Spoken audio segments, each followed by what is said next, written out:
ఆత్మీయులైన ప్రేక్షకులకి నమస్కారం. నా పేరు డాక్టర్ చిరుమామిళ్ళ మురళీ మనోహర్. ఈ కార్యక్రమంలో ఒక ఆసక్తికరమైన విషయాన్ని మనం చెప్పుకోబోతున్నాం. చాలామంది ఈమెయిల్స్ ద్వారా, అలాగే ఎస్ఎంఎస్ల ద్వారా, అలాగే ఫోన్ల ద్వారా అడుగుతున్నారు. చిరుధాన్యాల ప్రాశస్త్యం గురించి, అలాగే చిరుధాన్యాలకి సంబంధించినటువంటి ఆరోగ్య విలువల గురించి అడుగుతున్నారు. ఈ కార్యక్రమంలో ఈ చిరుధాన్యాలకు సంబంధించినటువంటి అసలైన శాస్త్రీయ సమాచారాన్ని తెలుసుకుందాం. చిరుధాన్యం ఈ మధ్య మనం బాగా వింటున్నాం దీన్ని.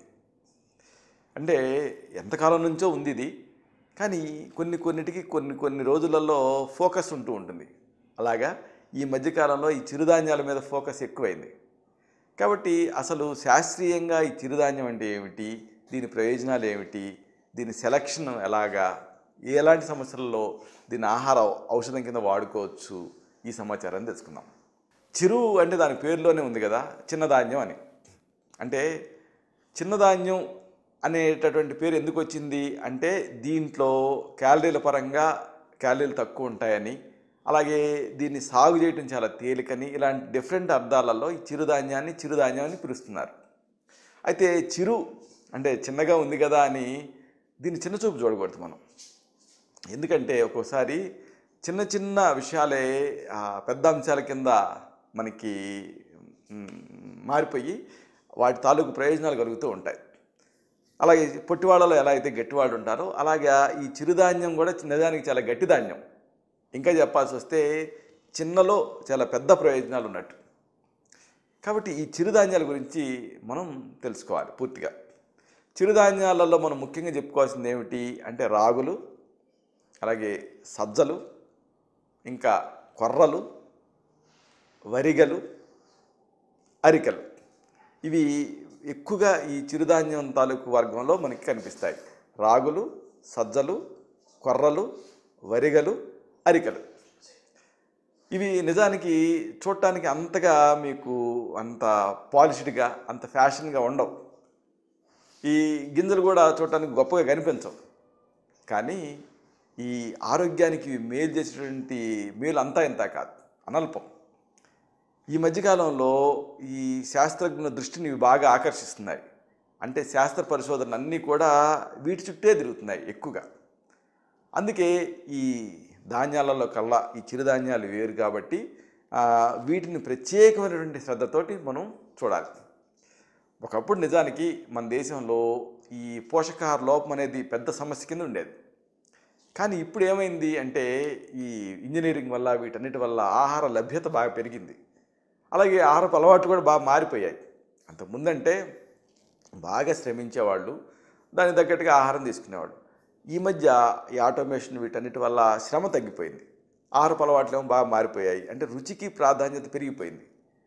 ఇలాగా ఎక్సర్సైజ్ తగ్గిపోయింది. అలాగే ఈ ఎనర్జెటిక్ ఫుడ్ తీసుకోవటం ఎక్కువైపోయింది, రుచికి ప్రాధాన్యత పెరిగింది, శ్రమ లేని జీవనశైలి ఇదంతా తోడైంది. దీంతో ఈ లైఫ్ స్టైల్ డిజార్డర్స్ ఎక్కువైపోయాయి.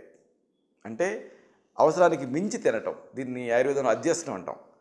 అలాగే ఓవర్గా న్యూట్రిషన్ శరీరానికి సప్లై చేయటం, వీటన్నిటితో ఏమైందంటే ఇది ఒక పెద్ద సమస్య కింద మారిపోతుంది. దీంతో ఎన్నో రకాల సమస్యలు వస్తున్నాయి. తినే ఆహారంలో కూడా బాగా పాలిష్ పట్టినటువంటి ఆహారం తీసుకోవడం అనేది కూడా ఎక్కువైపోయింది. చూడండి, బియ్యాన్ని బాగా పాలిష్ పడుతున్నారు. అలాగే ఈ గోధుమల్ని బాగా పాలిష్ పట్టి రిఫైన్ చేసేసి ఏమాత్రం పొట్టు లేకుండా తింటున్నారు ఆట. ఇలాగ అన్నీ రిఫైన్ చేసేస్తున్నారు. రీఫైన్ అంటే మళ్ళీ దాన్ని ఫైన్గా చేసేస్తున్నారు. దీంతో దాంట్లో ఉండేటటువంటి ఆ స్టార్చ్, ఆ పొట్టు కంటెంటు, ఆ తర్వాత ఆ తౌడు కంటెంట్ ఇదంతా బాగా తగ్గిపోయి ఎప్పుడైతే కేవలం ప్రాసెస్డ్ ఫుడ్డే మనకి మిగిలిపోతూ ఉందో, దాన్ని తీసుకోవటం ఎక్కువైపోయిందో, దాన్ని అనుసరించి అనేక సమస్యలు వస్తున్నాయి. వీటన్నిటి ఫలితంతో ఈ మధ్య డయాబెటీస్ అంటే మధుమేహం, అలాగే ఒబేసిటీ అంటే ఊబకాయం, అధిక రక్తపోటు అంటే హై బీపీ, ఇలాంటి ఇబ్బందులన్నీ కూడా మనని చుట్టుముడుతున్నాయి. కాబట్టి ఈ నేపథ్యంలో, ఈ పరిస్థితుల్లో తప్పనిసరిగా మనం గుర్తించాల్సినటువంటి ఒక అంశం ఉంది. మన ఆహారంలో ఈ పోషకాలతో నిండినటువంటి ముడిధాన్యం అంటే ముఖ్యంగా ఈ చిరుధాన్యాలు ఇలాంటివన్నీ లేకుండా పోయాయి. కాబట్టి వాటిని మళ్ళీ మనం రిప్లేస్ చేయాలి. లేకపోతే ఏమవుతుంది అంటే అనేక జబ్బులు మన మీద దాడి చేయడానికి రెడీగా ఉన్నాయి. ఈ జబ్బుల్ని నివారించుకోవాలన్నా, లేకపోతే చక్కటి ఆరోగ్యాన్ని మనం సొంతం చేసుకోవాలన్నా మనం తినేటటువంటి ఆహారం మీద మనం శ్రద్ధ పెట్టాలి. మరీ ముఖ్యంగా ఈ చిరుధాన్యాలకు మనం ఇంపార్టెన్స్ ఇవ్వాలి. ఇక్కడ కొంతమంది చిరుధాన్యాలకు ఇంపార్టెన్స్ ఇవ్వాలి కదా అని కేవలం చిరుధాన్యాలనే తింటున్నారు. మళ్ళీ ఇది కూడా పెద్ద ఇబ్బందే. ఎందుకంటే బ్యాలెన్స్డ్ డైట్ అనేది ఇక్కడ కీలకం. అలా కాకుండా అతి సర్వత్రా వర్జయేత్. ఉదాహరణకు వెల్లుల్లి మంచిది అని నేను చెప్పాను అనుకోండి, ఇక వెల్లుల్లినే తిన్నారనుకోండి, దాంతో ఇబ్బంది కదా. అంటే దాంట్లో ఉండేటటువంటి ఉగ్రత్వం వల్ల మళ్ళీ రక్తం బాగా పలచనైపోయి బ్లీడింగ్ అయ్యే రిస్క్ ఉంటుంది. అలాగే ఏదైనా ఉదాహరణకు మిరియాలు మంచిది అన్నాను అనుకోండి, ఎక్కువ మిరియాలు వాడకూడదు కదా. ఇలాగ సొంటి మంచిదంటే అదే పనిగా సొంటి వాడకూడదు. అలాగే చిరుధాన్యాలు కూడా బ్యాలెన్స్డ్గా ఈ చిరుధాన్యాన్ని వాడుకోవాలి. దీంతో పూర్తి స్థాయి ఆరోగ్యం మీకు వస్తుంది. అంటే కేవలం చిరుధాన్యాలే కాకుండా చిరుధాన్యాన్ని మీ ఆహారంలో ఒక భాగం చేసుకోవాలి.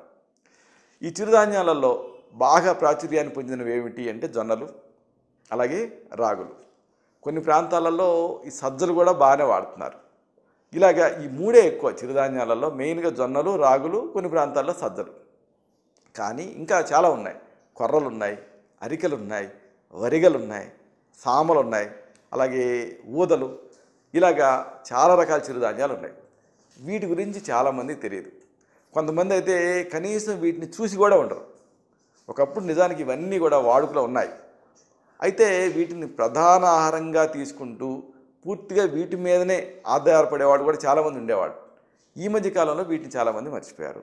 తిరిగి వీటి గురించి కాస్త మనం వీటి మీద దృష్టి పెడదాం. అసలు ఈ చిరుధాన్యాలు ఎందుకు వాడాలి ముందు ఇది తెలుసుకోవాలి. చిరుధాన్యాలు అంటే ఏమిటి? చిరు అంటే చిన్నగా, కాబట్టి చిన్న పరిమాణంలో ఉండేటటువంటి గడ్డి గింజలండి ఇవి. ఈ చిరుధాన్యాలు చాలా చిన్నగా, గుండ్రంగా, కోలగా, ఇలాగా డిఫరెంట్ షేప్స్లో ఉంటాయి. ఇవి ఎక్కువ పోషక విలువలు కలిగినటువంటి సంపూర్ణమైన ఆహారం నిజానికి.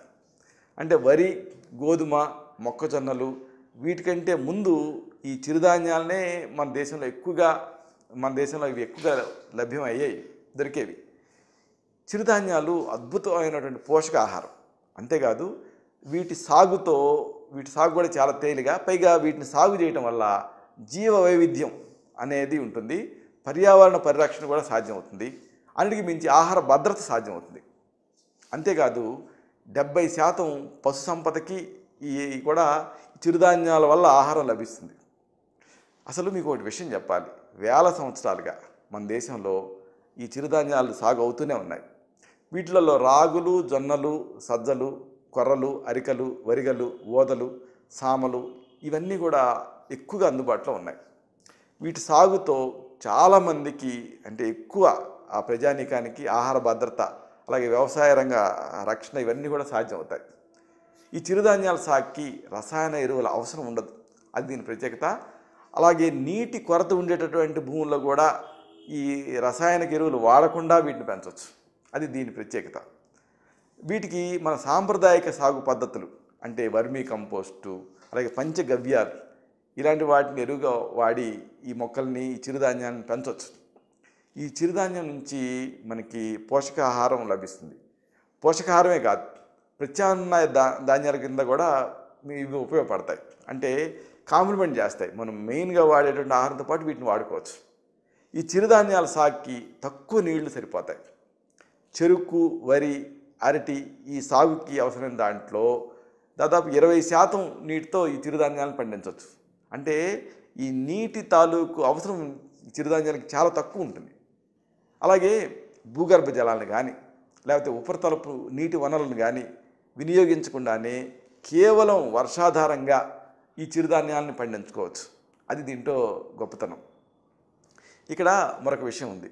1 కిలో వరి ధాన్యం ఉత్పత్తి చేయాలంటే 4000 లీటర్ల నీళ్ళు అవసరమవుతాయి. అదే చిరుధాన్యాలకైతే దాంట్లో 1/4 అంటే చాలా తక్కువ నీళ్లు సరిపోతాయి. దీంతో ఏమవుతుంది, ఈ భూగర్భ జలాన్ని మనం సంరక్షించుకోవచ్చు, అదే కదా పెద్ద సమస్య. అలాగే ఇంకొక విషయం ఉంది, నీటి కొరత, ఆహార సమస్యలు. వీటికి ఈ చిరుధాన్యాలను సాగు చేయడం అనేది ఒక చక్కటి పరిష్కారం. మెయిన్గా ఈ మెట్ట ప్రాంతాలు ఉన్నాయి కదా, ఈ మెట్ట ప్రాంతాలకి ఈ చిరుధాన్యాల సాగు అనేది ఒక వరం లాంటిది. కాలక్రమేణా ఈ వరి, గోధుమ, మొక్కజొన్న ఇవి మన ఆహారంలో చేరి, ముఖ్యంగా ఈ పాలిష్ చేసినటువంటి ఆహారాన్ని తీసుకోవటం, ప్రాసెస్ చేసినటువంటి ఆహారాలు తీసుకోవటం, అంటే మైదా, కృత్రిమ రసాయనాలు, ప్రిజర్వేటివ్స్ ఇవన్నీ కలిపి ఈ ఆహారాన్ని ప్రాసెస్ చేయటం, దీంతో అనేక రకాల కొత్త సమస్యలు వస్తున్నాయి, అనేక రకాల కొత్త ఆహారపు అలవాట్లు వస్తున్నాయి.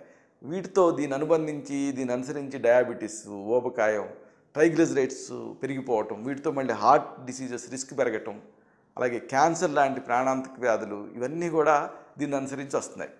కాబట్టి ఇవన్నీ రాకుండా ఉండాలంటే చక్కటి పరిష్కారం ఏమిటి అంటే చిరుధాన్యాలు. ఈ చిరుధాన్యాలకి కొన్ని విశేషాలు ఉన్నాయి. ఈ చిరుధాన్యాలకి ఎన్నో రకాల ప్రత్యేకతలు ఉన్నాయి. ఉదాహరణకు చెప్పుకున్నాం కదా, ఇవి వర్షాధార పంటలు కాబట్టి నీళ్ళ అవసరం పెద్దగా ఉండదు. అన్నిటికీ మించి తక్కువ కాలంలో ఇవి పండుతాయి. పైగా ఈ చిరుధాన్యాలకు ఒక ప్రత్యేకత ఉంది. ఈ చిరుధాన్యాల తాలూకు ఈ పంటను పండించాలంటే చీడపీడల భయం ఉండదు. పైగా ఈ ధాన్యం ఏడాదంతా కూడా నిల్వ ఉంచినా కానీ పాడు కాదు. ఇది మరొక ప్రత్యేకత. ఈ ప్రిజర్వేషనే కదా పెద్ద సమస్య. ఏడాది పాటు ఉంచినా పాడు కావు. అలాగే పురుగు పట్టడం ఇలాంటివి కూడా చాలా అరుదుగా ఉంటాయి ఈ చిరుధాన్యం తాలూకు మొక్కలకి. ముఖ్యంగా కొద్దిగా తినగానే ఇది హెవీగా అనిపించి దండిగా తిన్నట్టుగా ఉంటుంది.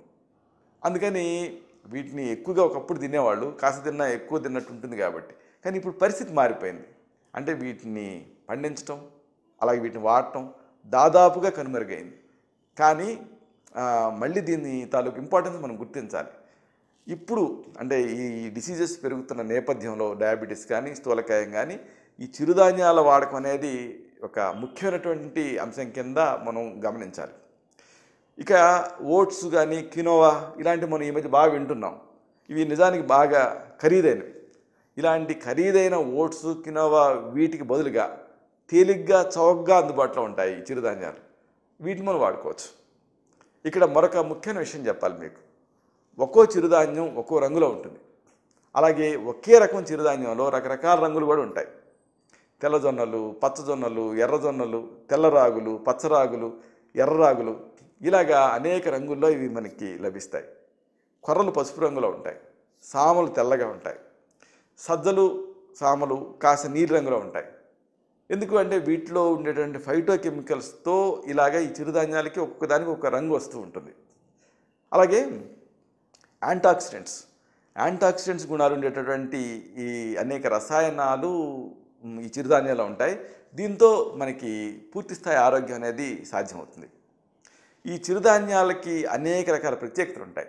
అంటే మాంసకృత్తులు, పీచు పదార్థం అంటే ఫైబరు, వైటమిన్లు, కాల్షియం, ఇనుము, అనేక రకాల ఇంపార్టెంట్ విషయాలన్నీ కూడా ఈ చిరుధాన్యాల్లో ఉంటాయి. అంటే ఖనిజ లవణాలు, వైటమిన్లు, కాల్షియము, ఇనుము ఇలాగన్నీ కూడా ఒక ప్యాక్డ్ ఫుడ్ లాగా ఈ చిరుధాన్యాల్లో మనకి లభిస్తాయి. ఇవన్నీ పైగా వరి, గోధుమల కంటే కూడా ఎన్నో రేట్లు ఎక్కువగా ఉంటాయి ఈ చిరుధాన్యాల్లో. అది దీంట్లో ప్రత్యేకత. అంటే కండపుష్టి, శరీర దృఢత్వం ఇవి కూడా కలుగుతాయి. కేవలం ఫైబరే కాదు.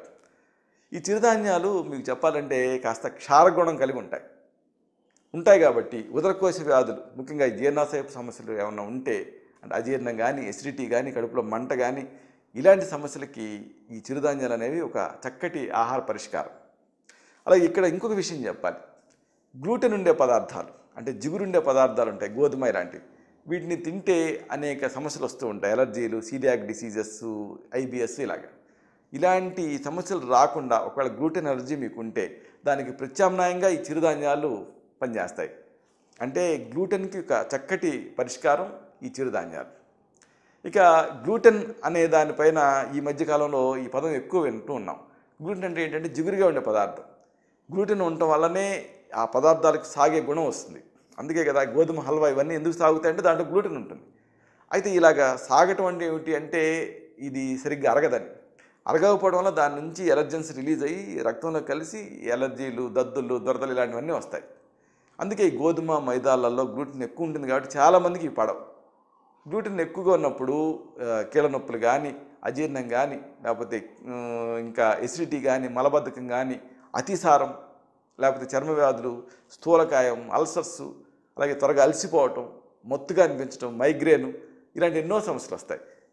ఏదన్నా ఒక ఫుడ్తో మీకు ఈ సమస్యలన్నీ వస్తున్నట్టు అనుమానం ఉంటే జస్ట్ అది మార్చి చూడండి. అంటే రోజు వాడేటటువంటి ఆ గోధుమ రొట్టెలు మార్చి చిరుధాన్యం తిని చూడండి.